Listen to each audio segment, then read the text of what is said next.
Oh, muntik na kitang di makilala dyan sa mukha mo. Para kang nakagat ng bubuyog ah. Ginagago mo ba ako pare?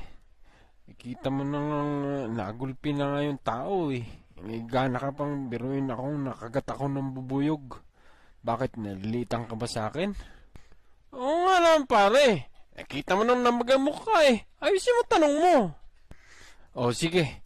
Totoo ba yung sinabi ng trainer mo na natay ka daw sa salwal mo?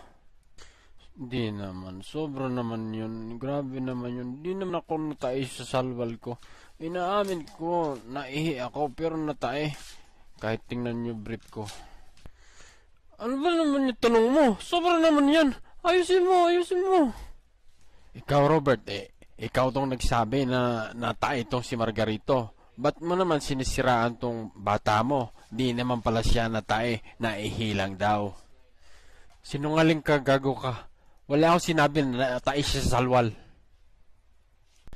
Tayo tayo dyan.